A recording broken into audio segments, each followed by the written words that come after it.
We all know the saying, one man's trash is another man's treasure, but one man took that saying to a whole new level. Michael Reynolds is the man behind Earthship Biotexture. While discovering this, I learned that in the 1970s, Reynolds designed a home that had to have three qualities. It had to have sustainable architecture so that it wouldn't harm the environment around it. It had to run off of natural energy, and it had to be easy enough for people with little or no building skills to create. After learning this, it made me want to learn more about how these homes are built and run so that they fit these three qualities. Each Earthship is built to fit the environment it is in and uses materials that are around that area so that people don't have to go very far to get those materials. And to keep the temperature comfortable no matter where it is, it uses a ventilation system for cooling and tires packed with earth for insulation. Tom Duke, who is an instructor at Earthship Academy, lives in New Mexico where the temperature can get to 100 during the day and below freezing at night. And he says, I live in a 20-year-old Earthship and it stays between 64 and 74 degrees throughout both of those temperature swings.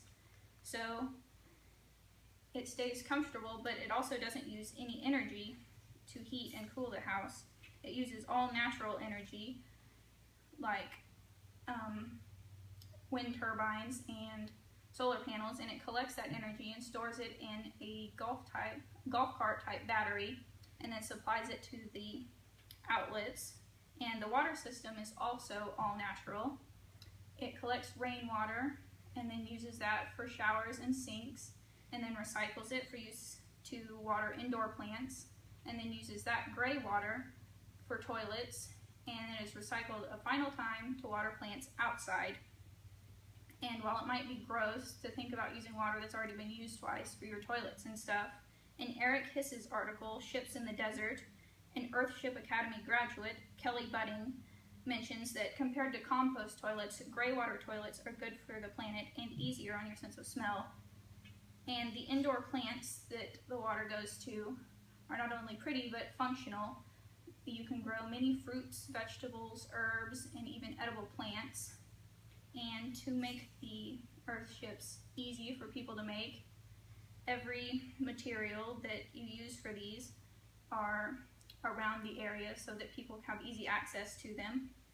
And so there are many different designs. And the main building blocks, which are tires and tin cans and stuff, are available almost anywhere.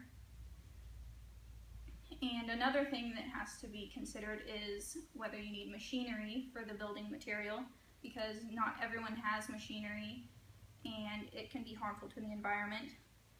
And the skills that are needed to build an Earthship can be learned in a matter of hours for anyone. But Earthships aren't low cost. When it comes to building, as Kristen Pope says in her article, recycling to the max. While these houses are easy for almost anyone to build, they aren't cheap. While used tires are often available free of charge from tire shops, and the cans and bottles used for interior walls and for decoration are often available for free, Earthships aren't cheap. So while they aren't cheap, the money that you save by not having to pay utilities and stuff pays off in the end. And after learning all of this, I would really like to have an Earthship of my own, but since they are so expensive, it would be nice to even be able to stay in one or help build one.